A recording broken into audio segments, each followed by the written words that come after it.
최근 이승만 전 대통령의 일대기를 담은 건국전쟁이 흥행몰이를 하고 있습니다. 정치권을 넘어서 연예계에서도 관람 인증이 이어지면서 화제 중심에 섰는데요. 오는 4월 10일 총선을 앞두고 불고 있는 흥행바람, 어떻게 봐야 될까요? 윤성은 영화평론가와 함께 얘기 나눠보겠습니다. 안녕하십니까? 안녕하십니까? 네. 자, 요즘 극장가 분위기부터 좀 얘기해 보겠습니다. 보통 설 연휴하면 대작 영화들이 많이 개봉을 했었는데 올해는 좀 어땠습니까? 네, 요즘에는 이제 성수기와 비수기의 경계가 좀 사라졌다고, 많이 사라졌다고 보고 있거든요. 예. 예전보다 관객들이 영화 선택에 있어서 신중을 기하기 때문에 설 연휴에 개봉하는 작품이라고 해서 미리 예매를 많이 하고 있지 않고 우선 좀 추이를 지켜보고 입소문을 본 다음에 그 다음에 이제 예매를 하는 것으로 그렇게 보입니다. 네. 그래서 설 연휴에 개봉한 작품들이 이제 데드맨, 또 아가일, 도그데이즈 같은 영화들이 있었는데요. 이 중에서 아가일이라는 영화 외국 작품인데 이 영화만 빼놓고서는 이제 블록버스터를 찾아보기는 어렵고요. 데드맨이라든가 도그데이즈 같은 영화는 좀 순위가 밀리고 설 연휴 이전에 개봉한 영화들, 그러니까 원카라든가 시민더키, 또 이제 건국전쟁 이런 영화들이 이제 박스오피스 좀 앞단에 위치하게 됐습니다. 전반적으로 이제 관객 수가 작년보다 한 43만 명 정도 감소된 것으로 나타났고요. 예. 좀 설 연휴가 짧았던 것도 그런 요인으로 작용하고 있다고 봅니다. 네, 저희가 설 연휴 영화관 그 박스오피스 순위를 보여드리고 있는데 여기서 또 주목을 받은 영화가 앞서 말씀드린 건국전쟁입니다. 다른 영화들은 이제 상업 영화들인데 건국전쟁은 다큐멘터리잖아요. 네, 그렇습니다. 그 이승만 전 대통령의 생애와 또 한국 근대 정치사를 조명한 다큐멘터리 영화인데요. 지난 1일에 개봉을 했고요. 어제까지 이제 48만 5천 명 정도의 관객을 불러 모았고 박스오피스도 사실은 이제 좀 역주행해서 계속 올라가고 있는 상황이거든요. 예. 이제 어제 2위를 기록을 했고요. 영화가 전제하고 있는 부분이 그 이승만 전 대통령이 우리 역사에서 제대로 좀 평가되지 못하고 있다. 이런 전제하에서 출발을 하고 그 오해를 풀어주기 위한 목적에서 만들어졌습니다. 그러니까 전형적인 어떤 그 뉴라이트계 그 식민사관을 바탕으로 하고 있고요. 많은 인터뷰이들이 이제 그의 어떤 훌륭한 점들을 이제 부각시키면서 진행되고 있습니다. 누적 관객이 48만 5천 명을 넘었고 이제 곧 50만을 돌파할 것으로 보인다고 하는데 이게 속도가 어느 정도라고 봐야 되는 건가요? 속도는 지금 웬만한 다큐멘터리들보다는 2주 정도 좀 넘었기 때문에 빠른 속도라고 봐야죠. 네. 그렇군요. 역대 대통령을 다룬 다큐멘터리 영화 중에 가장 높은 성적을 기록했던 영화가 노무현입니다. 2017년 개봉한 노무현입니다. 그 당시에 185만 4,867명 이렇게 기록을 했었네요. 네. 지금 이 추이를 보면은 이 정도 이 흥행 기록도 넘어서고 또 다른 웬만한 그 상업 영화보다 더 높은 기록을 하지 않겠냐 이런 분위기인 거죠. 요즘에는 사실 관객 성향을 몇만까지 이제 추정하기가 좀 어렵습니다. 네, 그런데 지금 우선 흥행을 하고 있는 그런 속도는 빠르지만 사실상 글쎄요, 노무현입니다를 뛰어넘기는 쉽지 않지 않을까 싶습니다. 그래요? 네, 어떤 면에서 볼 때 그러세요? 지금 일단 이것은 굉장히 정치 편향적인 부분들이 있거든요. 그렇기 때문에 이 영화에서 주는 어떤 감동이 크다고 하기보다는 어떤 이제 특정 정치적인 성향을 가진 분들이 이제 집결하면서 이 영화를 보고 있다라는 이제 그렇게 분석이 됩니다. 예. 그렇기 때문에 글쎄요, 이 노무현입니다가 가지고 있는 또 다른 정서적인 측면과는 좀 다른 부분들이 있어서 네, 저는 이제 영화 내적인 부분들만 가지고 봤을 때는 예. 어떤 영화의 만듦새라든가 이런 것들에 있어서 조금은 떨어진다고 보기 때문에 네. 예, 건국전쟁 같은 경우는 이제 정치적으로 논쟁을 벌이는 부분이 있다 보니까 요걸 이제 보는 분들이 관객들이 조금 더 한정적이지 않겠냐 이런 전망을 조금 해주셨는데 네. 중장년 이상 관객층이 영화 흥행을 이끌고 있다 이런 분석이 있더라고요. 네, 이제 바로 이런 부분들 때문에 제가 좀 이 영화가 185만 명까지 가기는 좀 어렵다고 이제 말씀을 네네. 드린 건데요. 예. 네, 아무래도 이제 건국 1세대에게 이 영화를 바친다라는 문구 자체가 이 영화의 마지막 부분에 등장을 합니다. 예. 네, 이 영화의 어떤 타겟 관객층이 굉장히 분명하다라는 이야기고요. 50대 이상의 그 관객 비중이 지금 45% 정도, 45% 넘는 것으로 나타나 있거든요. 예, 그래픽을 좀 보여주시죠. 연령별로 예매 저희가 비율을 네. 예, 정리를 좀 해놨는데 네. 지금 보니까 50대 이상이 45.8%로 나타났습니다. 네. 이게 2월 15일 기준이네요. 네. 그렇기 때문에 사실 이제 조금 아쉬운 것은 뭐 50대 이상으로 이렇게 뭉뚱그려 놨지만 이제 50대 이상이라고 하면 50대, 60대, 70대 지금은 뭐 그 이상의 분들도 영화관에 오시기 때문에 예. 뭐 50대가 더 많이 보는지 뭐 60대, 70대가 더 많이 보는지 정확하게 알 수는 없습니다만은 네. 지금 뭐 다른 이전까지 뭐 어떤 정치적인 성향을 가지고 있다라고 생각돼서 영화를 많이 봤다는 그런 층들에 비해서는 굉장히 좀 또 이게 편향되어 있는 부분이 있습니다. 예. 연령대도. 예. 연령대가 이제 50대 이상의 그 관객들이 좀 집중되어 있는 부분을 말씀해 주셨는데 앞서서 그 개봉했던 서울의 봄 같은 경우에는 요것도 이제 많은 관심을 받았는데 이것도 또 정치권에서 네. 뭐 논쟁이 붙은 그런 네. 부분이 있지 않았습니까? 네. 이 영화 같은 경우에는 2030 세대 비중이 높았다고 들었어요. 네, 이 영화도 처음에는 그 시대를 좀 살았던, 경험했던 사람들이 많이 보지 않았겠느냐라는 분석이 있었지만 놀랍게도 20, 30대가 뭐 50%를 훌쩍 넘어섰었죠. 네, 오히려 50대 이상이 16.9%. 네. 조금 이제 우리의 예측과는 다른 결과가 나타났는데 그것은 근데 조금 단순 비교하기는 굉장히 어렵습니다. 왜냐하면 이 건국전쟁 같은 경우에는 다큐멘터리 영화고 서울의 봄은 그래도 정말 걸출한 스타들이 나오는 상업 영화 아니겠습니까? 그렇기 때문에 굉장히 뭐 좀 정치적으로 읽히는 것에 부담감을 느끼고 있는 부분들도 분명히 있었고요. 영화 자체는 이제 보고 나시면은 굉장히 용감한 영화다라고 생각하실 수 있지만 예. 사실 배급사에서는 굉장히 조심스러워했었습니다. 아, 그렇군요. 자, 특정 지지층이 있다고 하더라도 이렇게 호응이 높은 이유가 좀 궁금한데, 그러니까 보니까 지금 일일 5만 명 이상을 동원하면서 한국 영화 중에 가장 높은 성적을 기록하고 있다. 이게 그러니까 하루에 이 정도의 관객이 몰리는 게 한국 영화에서는 가장 높은 성적이다. 일일 기준으로 봤을 때 이런 얘기인 것으로 이해가 되는데, 특정 지지층이나 아니면 특정 연령대 관객들이 많다고 하더라도 좀 많은 관객들이 몰리는 것으로 보이거든요. 그래서 그 배경을 봤더니 기독교인들의 역할도 크다 이런 해석도 있더라고요. 뭐 기독교인들이라고 말하면 또 너무 이제 범위가 넓고 또 뭐 그 개인의 어떤 또 성향이 다르기 때문에 조금 조심스럽습니다만은 예.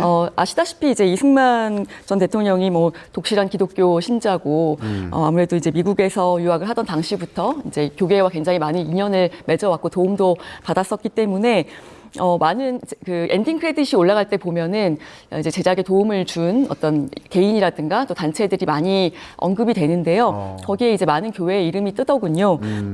봤더니 이제 뭐 대형 교회들도 많이 포함이 되어 있고요. 뭐 다방면으로 이 영화에 많이 이제 협조를 한 것으로 보입니다. 예. 그렇기 때문에 이제 교회에서 뭐 개개인의 뭐 정치적인 성향과는 무관하게 또 단체 관람을 많이 하고 있는 것으로 보입니다. 뭐 영화의 음악도 이제 성가를 많이 썼더라고요. 그래서 그래요? 아마 이제 기독교인들에겐 좀 친숙하게 느껴질 수 있는 정서적으로 와닿을 수 있는 부분들도 있는 것으로 보이고요. 예. 자, 건국전쟁. 뭐 이래저래 화제 중심에 서 있는 그런 상황인데, 자, 흥행할수록 점점 이게 정치권에서 또 얘기가 많이 언급이 되면서 이거 건국전쟁이 이념전쟁으로 번지는 거 아니냐, 뭐 이런 생각이 들기도 하는데, 정치권은 물론이고 또 연예계까지 시끌시끌한 것 같아요. 네, 그렇습니다. 일단은 이제 국민의힘을 중심으로 한 이제 정치인들이 그 영화를 봤다는 인증샷을 네, 많이 올리고 있고요. 릴레이 인증샷 올린다, 네. 이런 기사들 많이 뜨잖아요. 그렇습니다. 근데 뭐 보수층이라고 해서 뭐 다 이런 그 역사관을 가진 것은 아닐 테지만 또 이 영화에 이제 힘을 실어주는 것은 아무래도 서울의 봄이랑 영화 자체는 단순 비교하기 어렵지만 예. 어떤 현상 자체는 이 서울의 봄이 뭔가 이제 진보 쪽, 뭐 좌파, 뭐 정치적인 성향을 가진 사람들이 마치 이제 집결해서 단결해서 뭐 여러 번 보고 N차 관람도 하고 이렇게 하면서 뭐 1,300만이 넘어가는 그런 이제 흥행을 기록했다라는 생각들을 좀 갖고 있는 것 같아요. 그래서 이제 이런 영화가 나왔을 때 또 우리의 어떤 힘을 보여주자라는 어떤 결집된 그런 모습들을 또 이 영화를 통해서 이 관람을 통해서 이제 보여주고 있다라는 것으로 읽히고요. 예. 연예계에서 이제 뭐 대표적으로 가수 나얼 씨가 개인 SNS에 이제 영화 포스터를 게재했다가 뭐 여러 가지 그 댓글들이 뭐 어떤 그 부정적인 댓글과 또 이제 긍정적인 댓글들이 함께 달리면서 아예 댓글창을 이제 지금 없애는 뭐 그런 그 일도 있었는데 뭐 정치적인 성향을 드러내는 것 자체가 연예인들한테는 좋지 못하다. 이제 이런 여론도 있지만, 제가 이제 비평가로서 보면 사실 뭐 외국에서는 얼마든지 이런 인플루언서들도 자신의 정치적인 성향을 드러내고 거기에 대해서 이제 어떤 제약을 받지 않거든요, 활동에. 저는 이제 뭐 자유민주주의 국가라면은 그러는 것이 맞다라고 생각은 합니다. 많은 이제 그래도 이런 댓글을 통해서 좀 벌어지는 이념 전쟁 같은 것들은 좀 이제 지양할 필요가 있을 것 같습니다. 예. 자, 앞서 말씀하신 대로 정치권에서도 릴레이 그 관람 인증샷을 이제 올리는 그런 경우들이 있는데, 이게 지지층의 결집을 좀 염두에 둔 거 아니냐, 그리고 유권자들의 표심을 공략하는 거 아니냐, 이런 얘기도 나오고 있는데, 이런 경우에 좀 실제로 효과가 있을까요? 어떻게 보세요?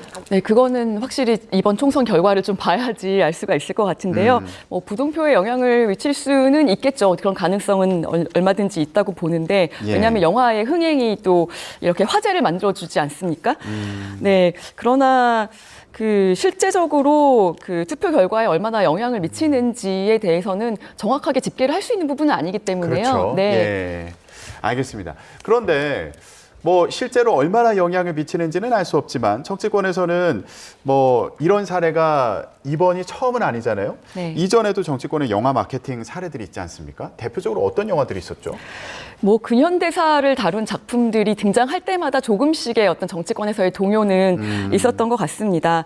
뭐 국제시장을 뭐 언급을 하자면은 국제시장의 경우에 이제 뭐 박근혜 전 대통령이 또 이 영화를 보면서 눈물을 흘렸다라는 그런 기사도 있었고요. 뭐 김무성 새누리당 대표 당시에 뭐 보수 정치인들이 뭐 적극적으로 관람에 나섰는데 하지만 이제 이 국제시장도 역시 상업 영화로서 뭐 어떤 특정한 그 정치적인 성향을 가진 사람들을 위한 영화도 아니고 그런 것들을 뭐 드러낸 영화라고 보기도 좀 어려운 것 같습니다. 우리 이제 아버지 세대의 이야기를 굉장히 그 지난했던 그 과거의 이야기들을 쭉 수십 년간을 다뤘기 때문에요.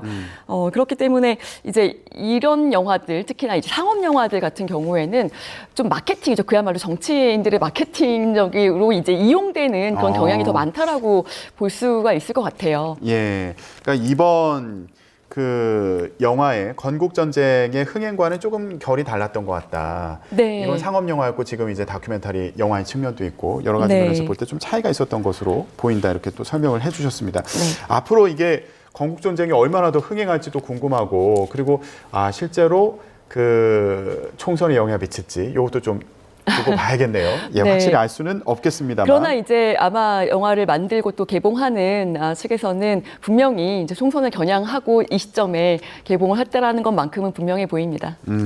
그렇군요. 그렇게 좀 해석을 해주셨고요. 자, 그런가 하면 또 다른 그 논쟁을 불러 일으킨 드라마라고 해야 되나요? 시리즈라고 네, 해야 될까요? 시리즈라고 요즘에 예. 하고 있습니다. 넷플릭스 시리즈 살인자 이응 난감. 네. 예. 살인자 이응 난감이라고 읽는 게 맞죠? 네, 뭐 여러 가지 해석은 있지만 그래도 보통 읽을 때는 이응 난감으로 읽는 네, 것으로. 지금 자막에 이제 살인자 이응 난감이라고 나오니까 네. 시청자 여러분들 저게 무슨 말이야? 또 이러실 수도 있을 것 같아요. 네, 맞습니다. 예, 넷플릭스에 있는 우리나라에서 만든 네. 예, 시리즈의 제목입니다. 근데 이 시리즈가 정치적인 논란에 휩싸였다고 왜 그런 겁니까? 네, 이 시리즈가 그 자기도 모르게 어떤 그 살인의 욕구를 느끼는 사람이 결국에는 정말 나쁜 악인이었다. 뭐 이런 것이 이제 밝혀지는 영화거든요. 예. 네. 그런데 이제 극 중에서 비리를 일삼는 어떤 악한 대기업의 회장의 모습이 이재명 대표를 연상시키도록 연출되었다는 그런 의혹이 불거졌습니다. 예. 논란의 장면이 이제 그 시리즈의 후반부에 나오는데요. 예. 혹시 사진이 준비되어 있나요? 어떤 모습을 두고 논란이 불러일으킨 건지 좀 시청자 여러분들도 보셔야 좋을 것 같은데요. 네, 일단 뭐 예. 설정에서 뭐 이재명 대표가 이재명 대표의 어떤 뭐 그 의혹, 범죄 뭐 의혹 같은 부분들, 그런 부분들과 관련된 숫자가 언급됐다거나 이제 이런 부분들이 부각이 되었는데 저도 이제 앞에 부분에는 그 캐릭터가 나오지 않기 때문에 영화 그 시리즈를 굉장히 재밌게 보다가 마지막 부분에 가서 이제 이런 논란과 더불어서 다시 한번 이제 시리즈를 봤을 때는 예. 여러 가지 의혹이 있습니다만은 한 3가지 정도는 우연일 수도 있다고 생각이 되는데 예. 한 2가지 정도는 저도 봤을 때 뭐 안경테의 모습이라든가 이런 것들 너무 이제 비슷한 부분들이 있었고요. 또 예. 뭐 숫자까지도 좀 우연으로 맞기는 좀 힘들지 않았나 뭐 이런 생각이 좀 저도 약간 이거는 좀 제작사라든가 뭐 감독이 좀 해명을 해줬으면 좋겠다 이렇게 생각을 했는데 감독은 물론 황당하다라는 입장입니다. 네, 전혀 그런 걸 의도한 적이 없고, 네, 사실은 저도 그게 사실은 그렇게 자연스럽죠. 이건 워낙 이제 뭐 모든 대중들에게 사랑을 받아야 되는 시리즈이기 때문에. 그러니까 이 시리즈에 나오는 유력 건설사 회장이 있는데. 비리를 저지르는 인물인데 그 외모가 머리 모양이나 안경 쓴 모습이 이재명 민주당 대표와 흡사하다는 지적이 있고 그리고 그 죄수 번호가 4421번인데 이게 대장동 개발사업 시행사가 챙겨간 수익 4,421억 원과 일치하는 거 아니냐라는 주장도 이제 인터넷상에서 나오는 모양이군요. 그래서 지금 논란이 되고 있는 그런 상황이고요. 이와 관련해서 얘기 좀 해봤는데 일단 넷플릭스에서도 사실 무근이다. 그리고 감독도 억울하고 황당하다. 이런 입장이란 말씀 해주셨고요. 그러면 지금 뭐 역사적인 사건이나 정치적인 사건을 재구성한 영화 같은 경우는 앞으로도 계속 나오지 않겠습니까? 건강한 영화계를 만들기 위해서 어떤 부분을 좀 고려해야 된다고 보시나요? 평론가 입장에서 보실 때? 네, 뭐 자유민주주의 국가에서 제 개인의 정치적인 신념은 나름대로 각자에게 굉장히 소중한 것이라 보이고요. 그런 영화도 만들 수 있고 뭐 개봉될 수 있지만은 이렇게 대중 매체를 통해서 불특정 다수가 보게 만들 때 또 설득하려고 할 때는 어떤 윤리적인 책임을 좀 가졌으면 좋겠고요. 기본적인 논리와 또 최소한의 양심을 가져야 된다라고 생각을 합니다. 또 정치인들도 특정 영화를 좀 도구화하는 일이 없었으면 좋겠고요. 알겠습니다. 오늘 얘기는 여기까지 듣도록 하겠습니다. 지금까지 윤성은 영화평론가와 함께했습니다. 고맙습니다. 감사합니다.